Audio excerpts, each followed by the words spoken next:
Hey everybody. Thank you for joining me.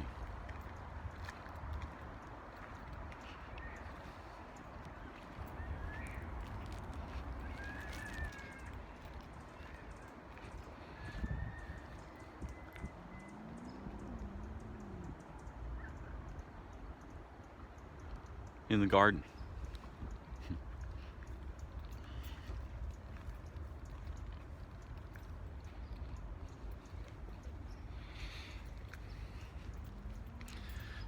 It's easy to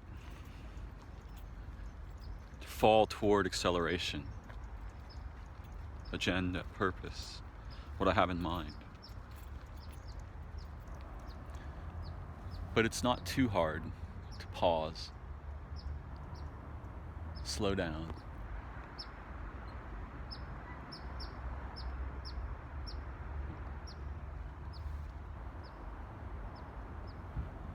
and listen to what's going on in the living place too. Though I admit, once I get started, I'm likely to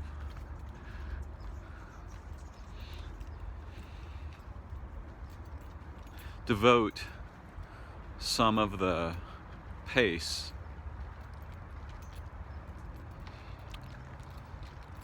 to, experiencing and expressing enthusiasm and interest and concern and perhaps insight and playfulness.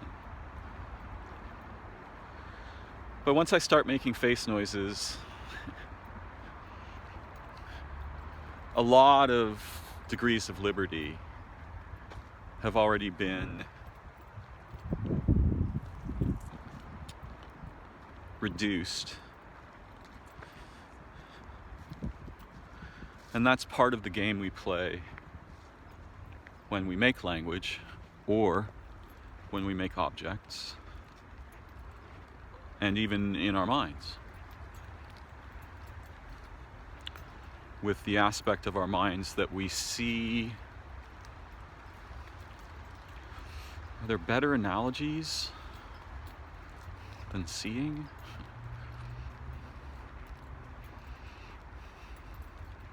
That we sense the actual nature of what's going on with before language and concepts.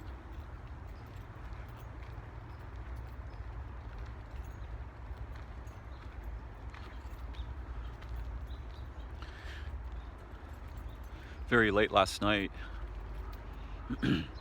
I heard, after a still day of 90-ish degree weather, extremely uncommon in my neighborhood, though more and more common lately. Late in the night, around 3:45, I heard the wind suddenly pick up dramatically. And I heard it primarily in the tree. And it was so hot already in my place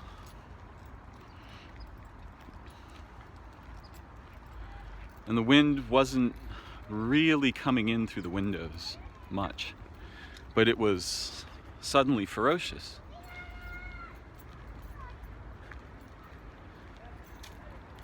So I went outside and I felt that sense of course, the language comes far after the felt part. I felt this really charged feeling in the atmosphere. And there was a sort of a low cloud layer, foggy cloud that was blowing in this wind. And it began to light up.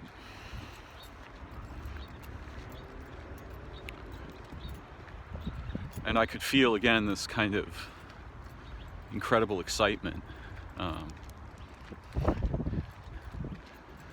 that no representations can capture. I just want to show you this for a moment.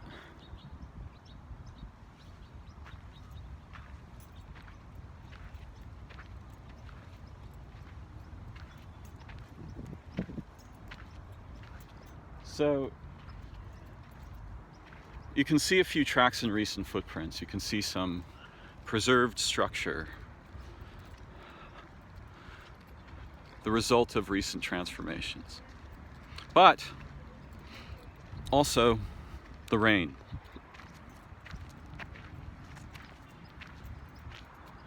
The rain and the thunderstorm that followed the wind and was incredible. It wiped out the many standing representations, footprints, structured, memory of relation in those footprints, though the structure itself seems pretty thin compared to the actual relation, right? A human being stepped here with these shoes. The rain washed most of that away. And it's a new day, some new structure has been put into the path, but you can see this sort of physical, ambiguizing force of the rain. And it was quite a storm, though the rain didn't last very long. The thunder lasted all night, and lightning. And it was of a peculiar kind I don't recall seeing before. Hearing before. The sounds the thunder made were very different from what I'm used to. Profoundly intense, but uniquely intense.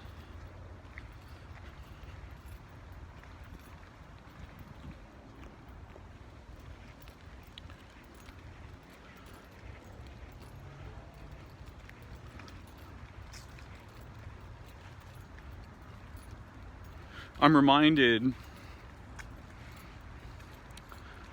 of one of the ways I think sometimes about the relationship between what I'll refer to as the dreaming aspect of our minds and the waking aspect, or the one who likes to grasp, likes to make structure. And I've had friends argue, well, it's representation all the way down.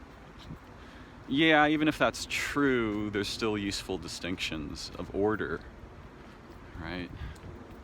Because this living place is not fundamentally in conflict with itself, but life on Earth is fundamentally in conflict with human technologies. It's hard to say if they're human. They seem to have an extra component, right? A disembodied component that's not human itself, but is a property of humans engaged in contexts in a certain way, a dangerous way, because it's infinitely hungry and it wants to make structure out of everything, which of course leads to its own demise, since or the universe just turns into structure.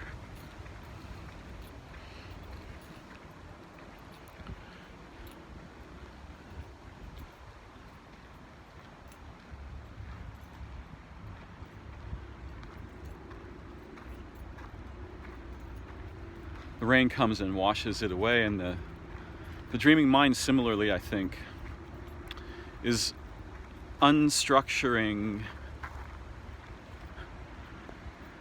unstructuring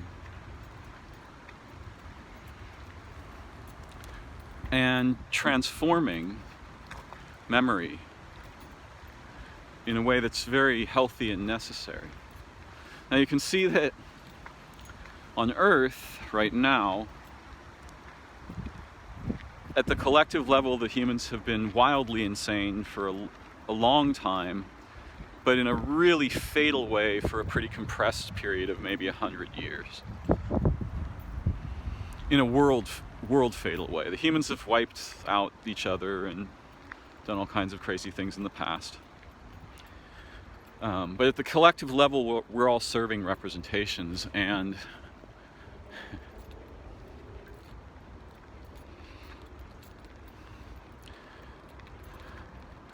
the thing that struck me last night, and I didn't intend that pun, was the power of the lightning and the thunder. And in the actual experience, embodied experience of that power,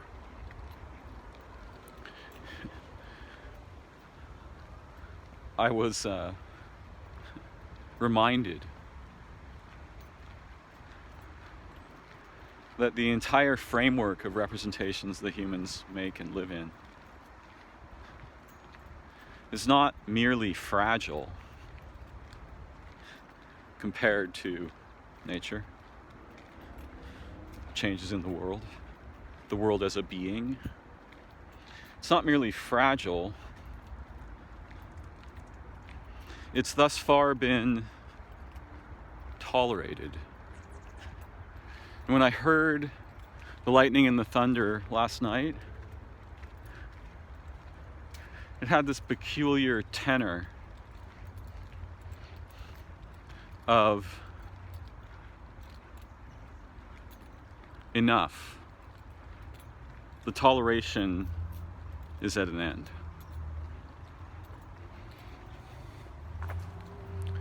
And I admit this is my own angle on the thing. And I'm using it intentionally.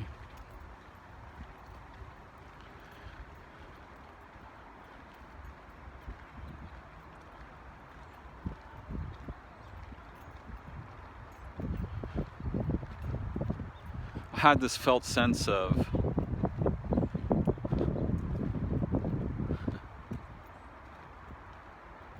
not necessarily that, you know, in the kind of storybook way that Mother Nature is angry. More in the sense of, though there was some of that, but more in the sense of something like,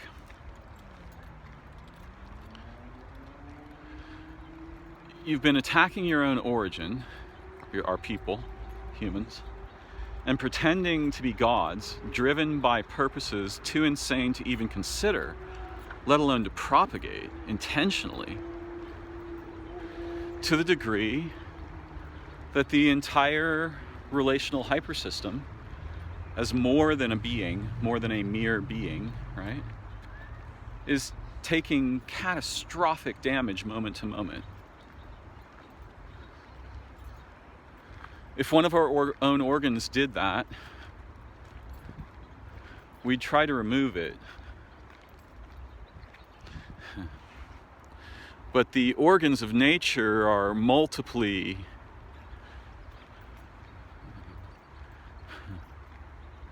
profoundly multivalent. And they're not merely organs, they're intelligences. And they're not merely that, there's something we don't have a word for, and so on. So the representational systems that we serve and use to think about each other and the world are both omnicidal, they will kill everything, and they'll kill anything pretty much indiscriminately. There's no value, as Daniel Schmachtenberger says, you know, a living whale in the ocean doesn't change my bank account. This is a collapse toward representation. I was recently listening to him talk about a ubiquitous psychopathology. Brilliant presentation, by the way. Strongly recommended if you get a chance to listen. And I was listening to him in another podcast as well.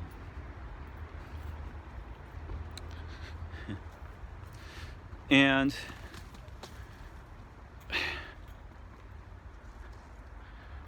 he spoke so meaningfully about a vast array, you know, really broad array of related topics and problems, some of which I'll summarize here briefly,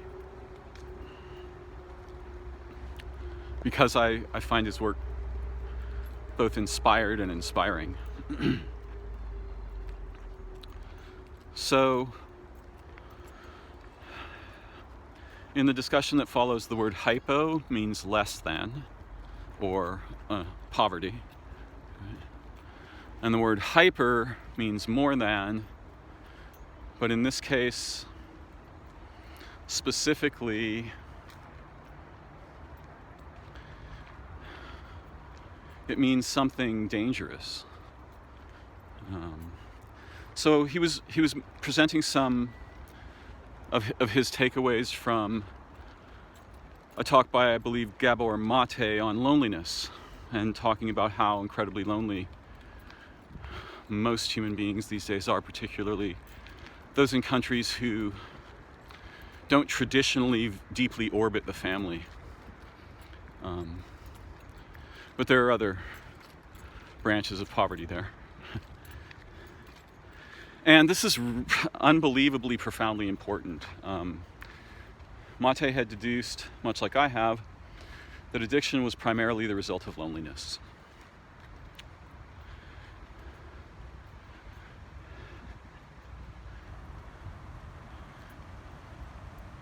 So he posed a model where we have hyponormal, less than good, less than barely enough. Impoverishment in all kinds of aspects of our common modern human experience, particularly meaningful social roles, the capacity and time and space to be creative and forge collectives that are trustworthy and have integrity and so on and so forth. But also things just like eating with one another.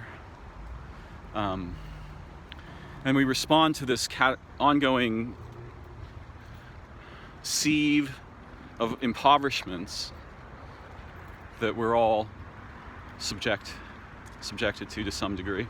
And we have some degree of agency in there, but given the power of the context to generate our behavior, it's not huge for most of us. Even within the familiar context, we're limited by our habits. So in the field of these impoverishments, we seek hyponormal, balancing, what's the right word? Reciprocal experiences like power, wealth, sex, but specifically highly representational forms of them. So for example, porn, or drug addiction, or we spend thousands of hours watching faces on screens that never see our own. Stuff like that. So there's this hyponormal context, and in a situation of overchoice of how to respond, we'll tend to choose hypernormal, relatively toxic, eat a ton of food, stop eating food, smoke a lot of cigarettes, drink a lot of booze, do a lot of mushrooms, build a lot of cars, get a sports car collection, these kinds of things, right? And we're departing. Those activities are kind of gravity wells. They're the low-hanging fruit, like sugar is in food, right? Not particularly nourishing, but gives you an immediate charge. And this is incredibly important for us all to learn more about what's being talked about here. Forgive me if there's a lot of wind for a minute.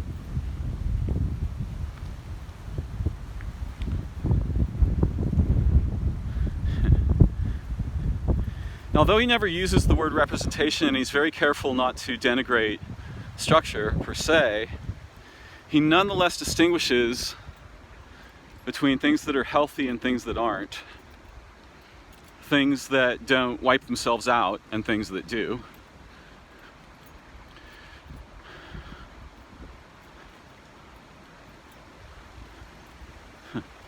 I see the rain again on the path, and I'm reminded of what I forgot to say before, which was, if Earth has to wipe out our structure, she's going to have to wipe us out with it.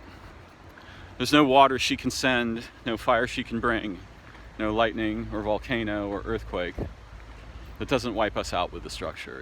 If the structures we're serving are omnicidal, which I claim they most generally are, not just Earth, but the constellation of more than beings in the family in which Earth exists, they will all give her what is needed to reign, to break up that deadly structure. And she might not have any desire to. I mean, it's not clear how it is to be a world, right? It's not clear. But if we playfully think of her as having a mind, and I suggest she has far more than a mind, she has infinite minds. In some process we have very poor language about. She will respond to threats to her own embodied being, and so will those who care for her.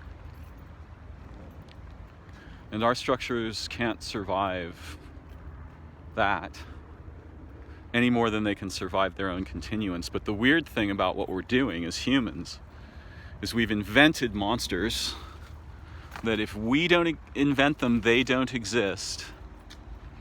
We've become them, we serve them, and we put them together in a battleground, a kind of false Darwinian battleground, the second domain of evolution that's true in the sense that it's going on, but false in the sense that it's not evolutionary, and that's not the only game. And our interpretations of evolution are crude indeed if we think that competition for survival at any cost is anything like what happens in evolution. Much of what happens there is unknown. We should admit that from the first move. But the little grasp that we've gotten has been very perspectively twisted because some people or some collectives intend to keep doing bad things and excusing them by claiming that nature does them too. Not so, actually. Not so. Though, as with many bizarre theories, there's a kernel, small facet of truth in there that we don't want to throw away with the bathwater.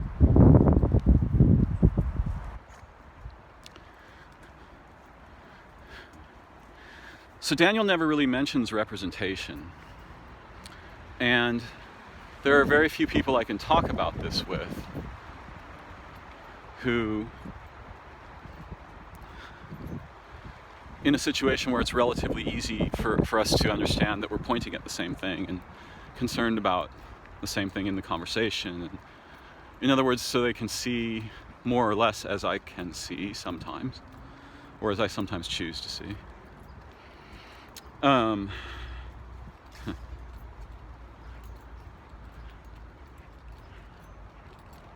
The humans have created an artificial representational layer on whatever relatively natural representation might otherwise exist there. And it's demonic. It's infinitely hungry.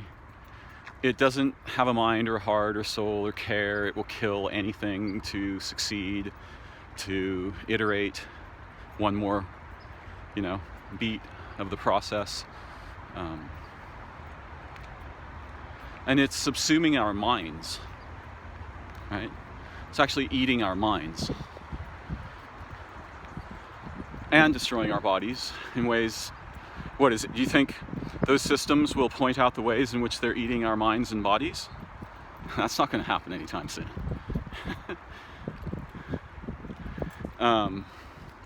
But it's blatantly obvious.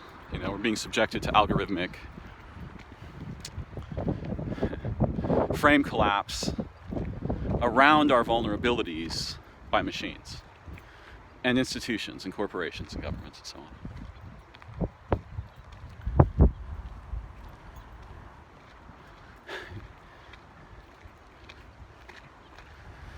So he had another anecdote where someone he knew, I think, visited Fiji, a place where, if I recall correctly, and the error is on me if not, the natives only wore nothing most of the time, and when they did wear things, it was like a little belt to hold a tool or something like this. And so they didn't have the idea of being naked, because that's the basis of ideas. They had the idea of being clothed, but they didn't have the idea or the word for being naked. It wasn't part of the tree of holophores that comprised their worldview.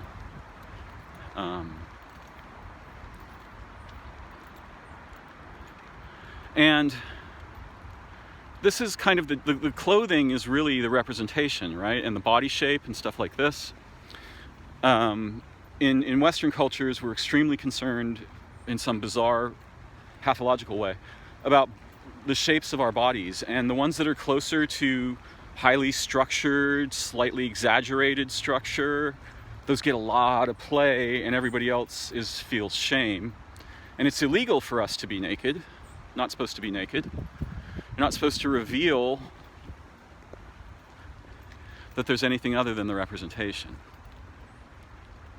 And you can see the humans have games like mutilating the genitalia of children, the normalization or correcting of our actual genitalia by representational systems, by ideas. And when the field collapses all the way down to, we're now going to chop on your genitalia and it will be good, and it will be right, and you will be improved by that, in a way that is unfounded, insane, torturous, and so on, we can see the profound impact of the general collapse toward correctness. It's incorrect to be born with a clitoris, apparently. And some representational system decided that. Humans started serving it and torturing little girls by the millions, mutilating them forever. So when you see evidence like that, hopefully it's not too hard to understand what I'm pointing at.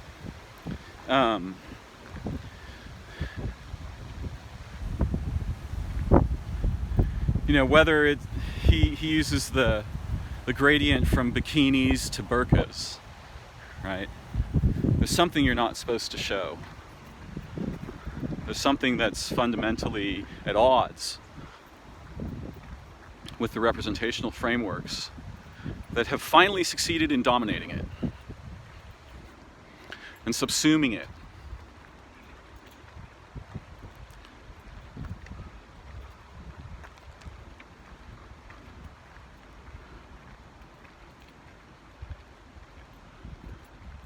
And part of what's being hidden away under representations is that we are animals. And part of what's being hidden away is that we are vulnerable.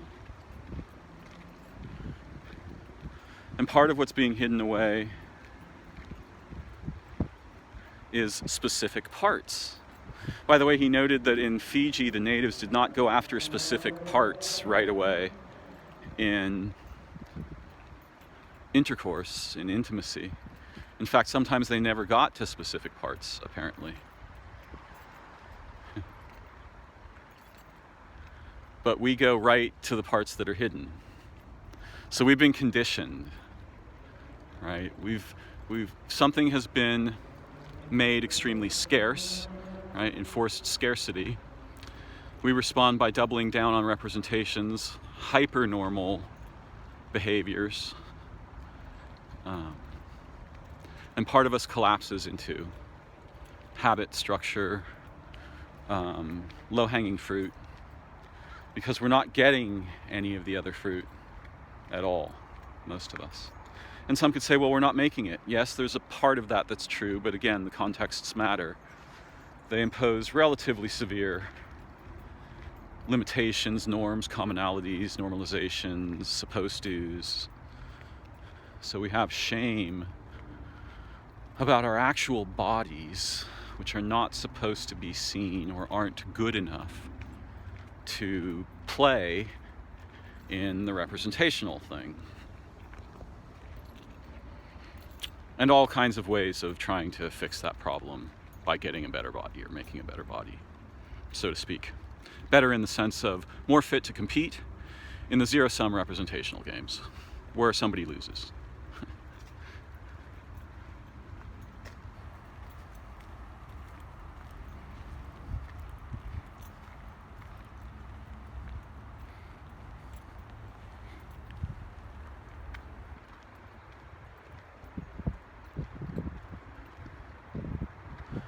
Now, I wish to draw my awareness and our awareness toward these things, not merely to point them out and say, look, this is bad, but so that by seeing in the circle of which that's a slice, we can see there's a whole bunch more circle there that we're just not habituated to recognize, because we're used to collapsing toward hyponormal stimuli all the time. Our smartphones, our machines, everything, right? Constantly collapsing. And he mentioned that when he was in the forest with a circle of friends, even though they didn't have the agreement to not look at their smartphones every 5 minutes or fish for likes on Facebook, no one pretty much did, because they were so authentically engaged with each other that finally a little bit of that missing hyponormative,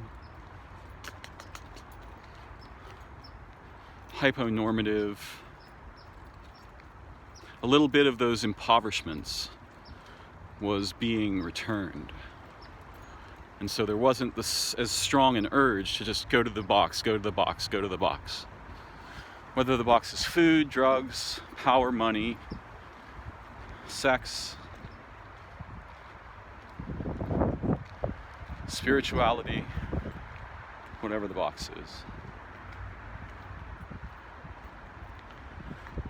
So seemingly, when some of that impoverishment is addressed, we come back to ourselves in phases, and hopefully they become recursive, and there's a reciprocal relationship between this coming back to ourselves and each other.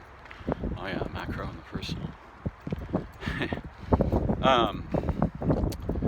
And the impoverishment in the context, so that impoverishment is ameliorated over time.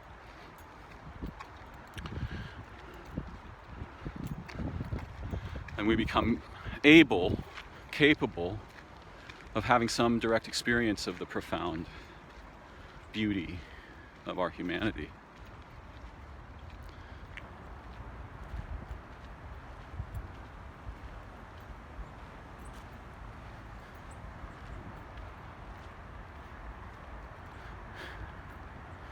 So he was talking about also what he referred to as like the macro level of humanity, which I talk about a lot, and the personal, and how these really differ.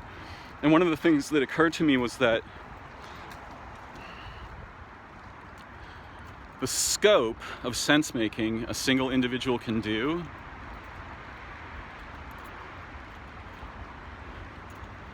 is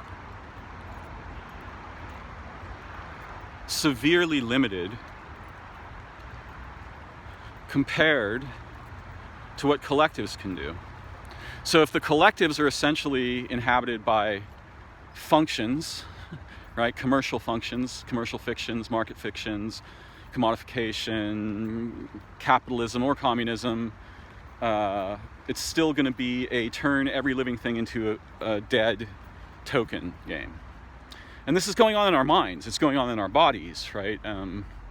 Cancer is a kind of similar process. So the collectives have been insane forever. And they're becoming insane in wildly new, profuse, self-accelerating, self-propagating ways. That's a dead game in the near-term future. And not, I mean, for everything, but it'll start with our own minds and bodies. We're the delicate thing around here. We're not a god. That's a projection from the guy who's made of representations, right? He was disembodied to start with.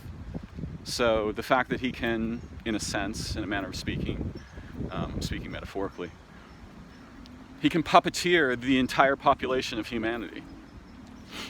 And what is that thing? Is it a metaphysical being? Is it a vulnerability to certain forms of process? Well, it's really complex. It's not one thing. But one of the things it is the outcome of a direction in the evolution of human consciousness and collectivity. And that outcome involved both a concerted attempt to dominate nature, right? Again, this is like my pinky trying to dominate my body.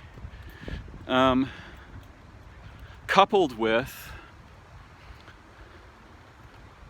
competition for abstract stores of commodities, right? No one uses the gold in the banks. And turning everything into abstract commodities that can be sold to consumers as their context collapses away from anything resembling the possibility of intelligence or relationships or meaningful endeavors. That means product.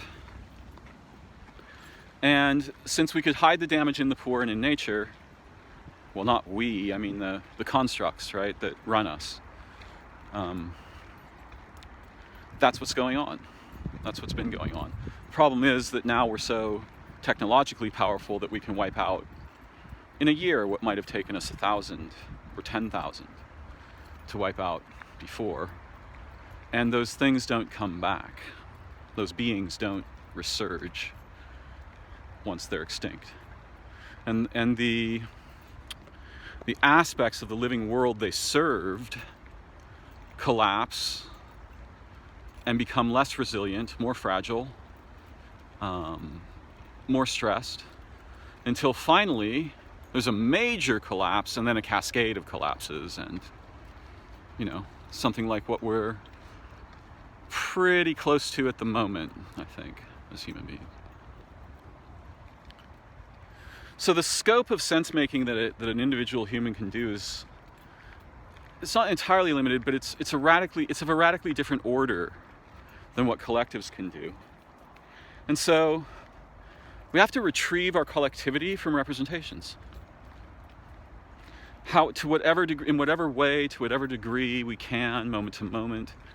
And it's not necessarily that representations are bad or good, it's that the purposes for which they are employed are both self-propagating, self-authorizing. And this would become like the Spanish Inquisition. I could just keep adding stuff to the list. Self-terminating, kill everything, while appearing to be, useful or convenient or heroic or the right choice to one aspect of our minds, the aspect that likes representations and grasps on things. It's funny, I'm making the grasping with my left hand. The non-grasper.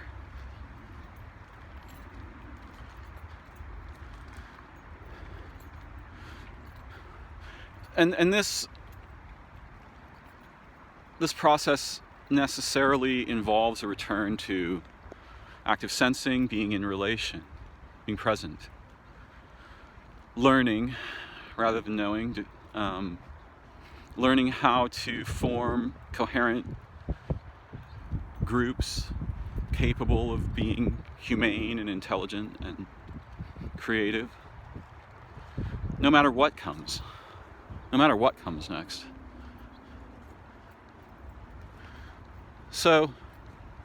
as I've said in previous videos, we can start by kind of recognizing the field of representations and how dangerous it is, and how the institutions are just essentially embodiments of processes, and they represent themselves as tribes, right? This is really interesting. Nike and all these corporations, Microsoft, whatever, Tesla. They represent themselves as heroic, deliverers of power or product.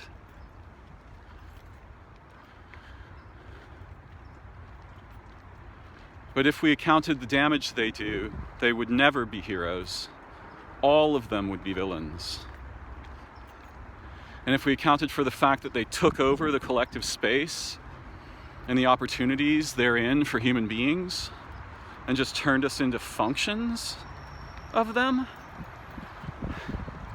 that idea is unforgivable. And what would we forgive even if we were forgiving? Because it's not a being. Or if it is, it's some kind of malignant metaphysical being.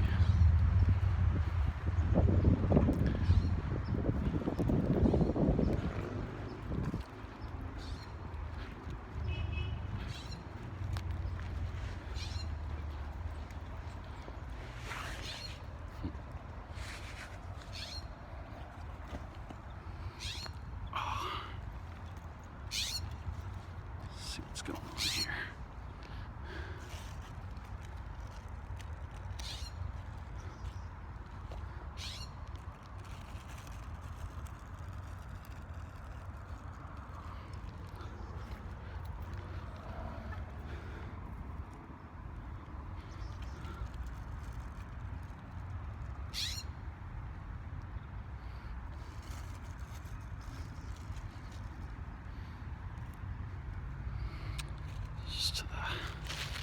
Taking a moment to feed one of the birds here. That we're building a relationship slowly.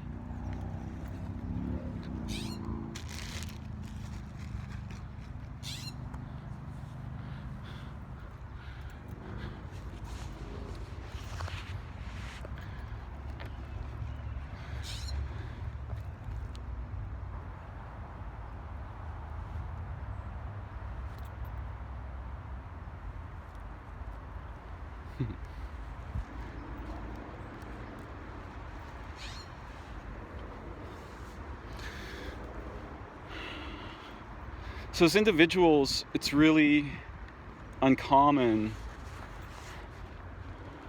for us to do effective, broad sense-making, or even to have any chance of affecting anything like the momentous processes I've been portraying. So we have to choose, like, well, do I learn to think about this, or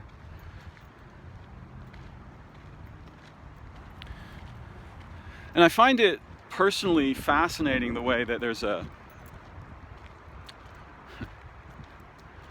kind of two basic, maybe three basic admonitions in most spiritual writings, but particularly in the Abrahamic religions. Don't try to be God. Don't pretend you're God.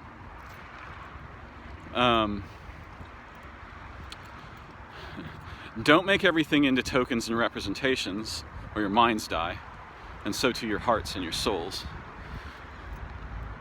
And three is maybe be generous, be kind with yourself and other beings. You're all in this in one body, even though it seems like there's a lot of them. And this is the thing. This is why the humans can't just go on attacking the fuck out of nature. We are nature. And so if we change that which we are an emergent property of, our minds, our bodies, our souls, then we take that damage. There's no way we don't inherit it. We're pumping damage into origin from which we emerge, right? Um, and it was clear a long time ago that there were problems, that there was this kind of dichotomy in human beings between the grasper and the one who flows, so to speak, right? The one who makes structure and the one who presides over that one. And it might be in the story because of birth order or something like this, or maybe they fought and the order was reversed. There's lots of complexity there, but essentially there's this basic dichotomy, and it's more like a trinity than a mere dichotomy, and it's more like a constellation than a mere trinity. But the two forces near at hand are the footprint and the rain. And this is how our minds were forged. We made structure in the daytime as children. And in the daytime and at night, the flowing, dreaming mind of imagination would come and transform that structure and wash a lot of it away. But eventually, the structure started to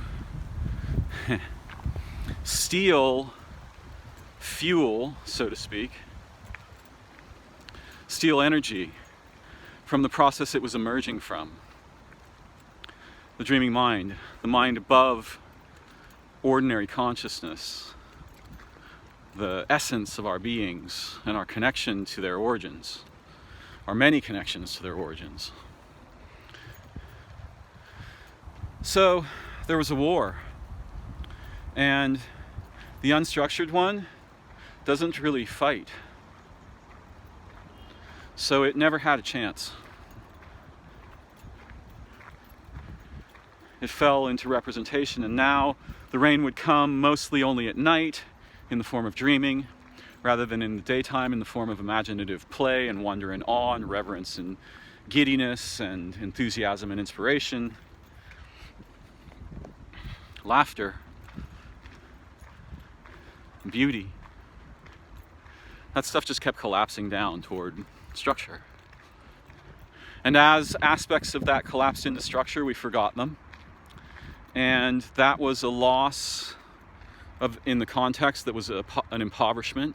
And so we started watching TV instead of playing video games, instead of becoming an adventure together in the world of living beings, alive and true. No one would make that trade on purpose ever. And no one would continue to make it if we could give them a context in which rich opportunities for fulfilling developmental and relational play were constants. Where learning and intelligence were everywhere around us, rather than off in some distant tower with a little light on it that keeps getting bombed. And in the world, the representational aspect that humans are vulnerable to, it owns the world. It runs the world. For all intents and purposes, it's the God of this world, in the sense of our common human roles and experience, and we serve it, all of us, by participating in it. So we have to both be aware of representations and back away a bit, and we have to take back the commons, right? We have to retrieve the commons together, with and for each other, and for the history and future of life on Earth, as I always say. We have to retrieve the commons from disembodied constructs like markets and commodities, and feeding the hypernormal starvation of human beings that have almost never experienced an authentic, deep, old relational context in which many of their most fundamental needs are fulfilled or richly fulfilled or fulfilled in new ways as participation continues. I'm not saying we can flip the world over overnight. I'm saying this is a direction we can travel in, step by step, together, every day somehow, in some way. And perhaps my talk today is a part of that intention. It's me enacting that intention. Because we will need structural intelligence about the circumstances. And our ancient stories encode not facts, but parables of great value and deep impact.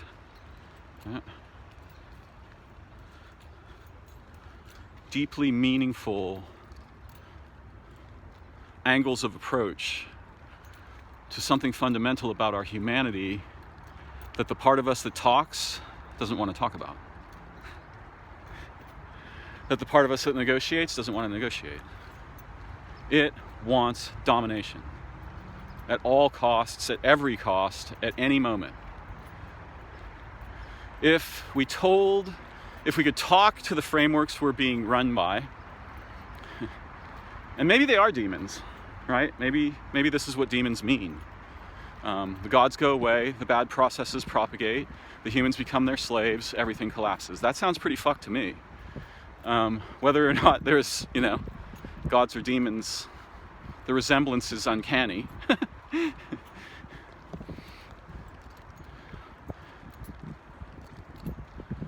So our people, the ancient people, were aware of the big threats, and they'd been wiped out by them before.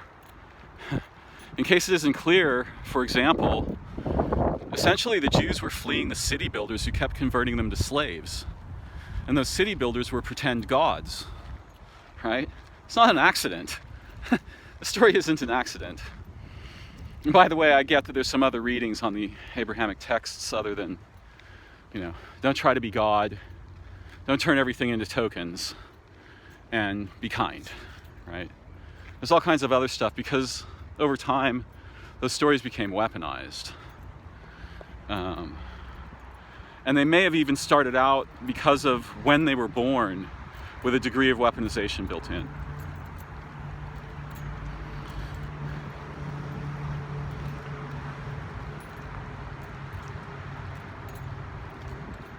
There's parables about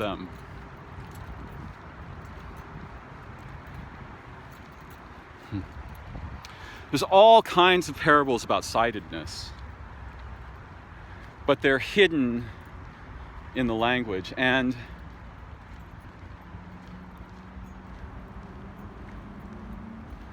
I'm not sure there's something that can rule in the place of the bizarre demonic sovereignty of representational frameworks and their sophisticated technological inaction by humans. But there is something that can thrive in that same space without needing to rule, right? Something alive, something we recognize as noble, virtuous, good, true. And I know this because I've experienced it. It's not a thought experiment. So yeah, part of me is saying let's back away from the representations and get a good look at what's going on with all that, particularly with language and knowledge and the dangers of that entire endeavor. Not so that we'll stop using these things. We're not going to get rid of language or knowledge or technology, barring, huge catastrophe.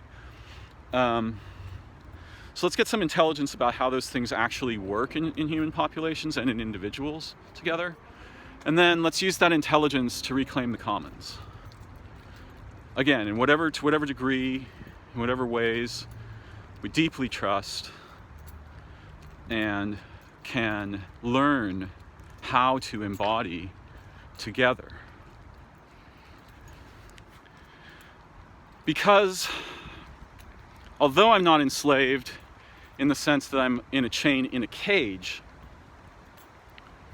I'm enslaved in that most of the degrees of my communal human liberty are gone. They've been amputated, and just like the waking mind did with the dreaming mind in childhood, they were converted to resources for the grasper, the maker, the structuring king, queen, the structuring hierarch, the one at the top of all trees, the mini-god. And maybe that's exactly what is meant by demons, right? Or just these processes. Or maybe there is a metaphysical component. I'm sort of not a huge believer in evil. It looks more to me like defection from the good is the problem. And that there's all kinds of really sophisticated processes and purposes that, especially over time, tend to cause us to fall down into that cascade of ever more representational representations of representations, tokens, fake economies, commodities, consumerism, capitalism. Those are just the names of facets of the problem, right? It's not like they're actual things. They're ways of pointing toward characters and qualities of the swarming nightmare of frameworks we live in, and somehow manage to survive, some of us to some degree, so far, being subjected to. I'm not physically enslaved, but most of the degrees of communal liberty, the ability to make a real contribution or to receive a real contribution, to transfer wealth and knowledge to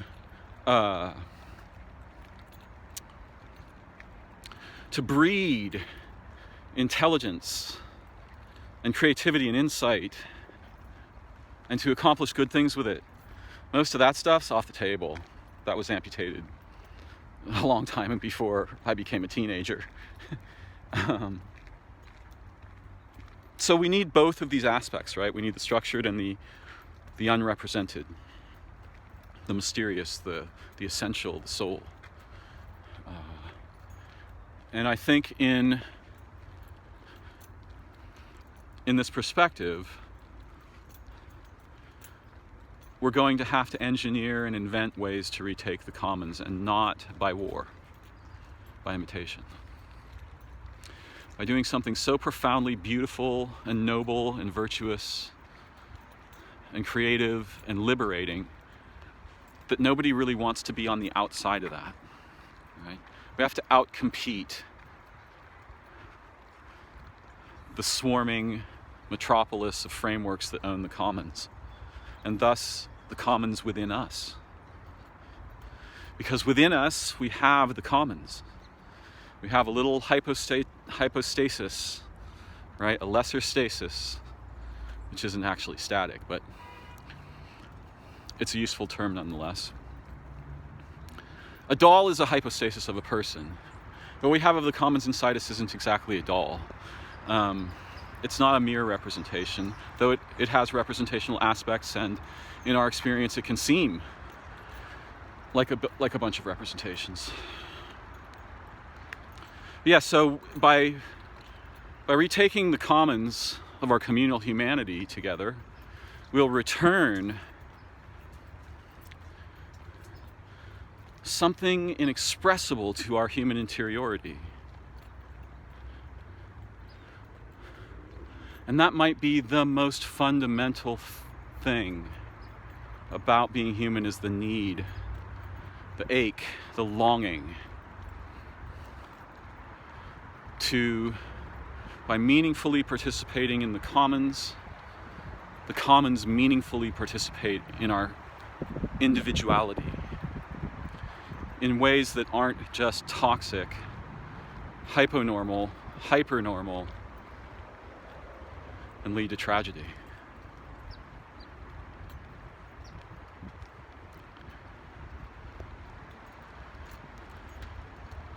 Who is capable of fomenting such a movement? Well, at very small scales, you and I are. At moderate scales, we and some others are. The largest scales, see, the problem is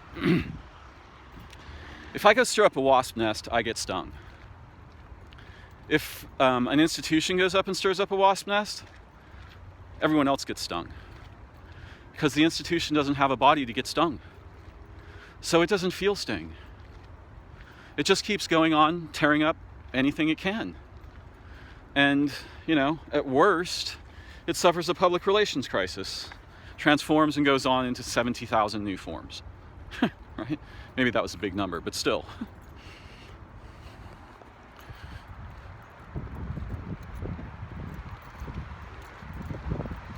So, the idea of punishing frameworks, it doesn't work. You can't punish them. You have to outcompete them, I think. And we can do that on small scales as we learn, until we can form small, tightly knit, highly intelligent teams of people who are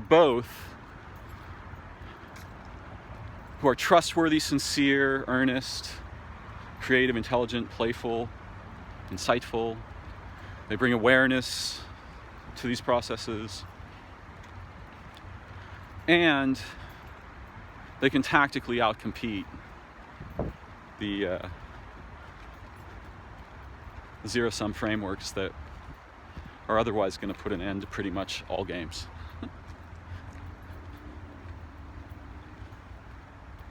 And we'll probably suffer catastrophe. That's why I talked about the sting, right? The problem is the institutions aren't going to respond to catastrophe. They just see catastrophe as opportunity for more institutions, right? Or profit. The Republicans, they're very sort of self-reliant, and traditionally, over a certain span of time, the Republicans are kind of the individual responsibility people, and the Democrats are sort of the communal responsibility people, and they're both absolutely toxically mutated in their present state.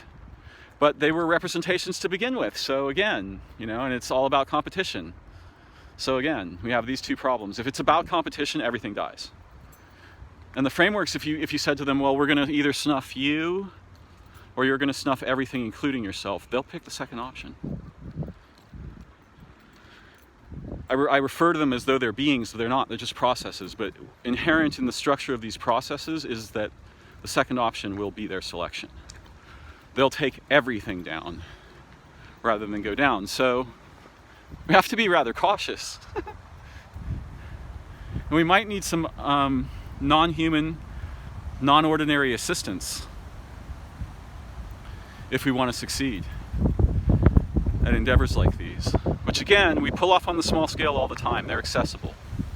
They're not unreachable. They only look unreachable if we extend them to the absolute. Can we turn the world around overnight? That's not terribly likely. More than likely, it's going to rain really hard on the structured fictions that are eating the basis of being on Earth for lunch, and us, since we're the animal with that problem. And we invented a fake evolutionary framework on top of what evolution actually is that will kill everything. Well, you can say, well, that's part of evolution. You'll be talking like a framework with no body, abstractly. Yeah. So these are some of the things on my mind today, and this is the direction I fell toward thought, partly influenced by others whose minds I find brilliant, but also by a long history of trying to understand, what are the old stories about? Why are we a creature of dichotomy? Why does imagination die for most of us as we get older? What is the nature of light? How can we best understand time? How can we better understand time? Why are there beings? What are we doing here? Not that there are beings because of reasons, but we can have insight about what beings are that goes far beyond anything our representational frameworks are capable of delivering to us, because we are embodied beings. And I would say we have something like souls. And I would say everything else has something like souls. But I'm not intending to evangelize that perspective.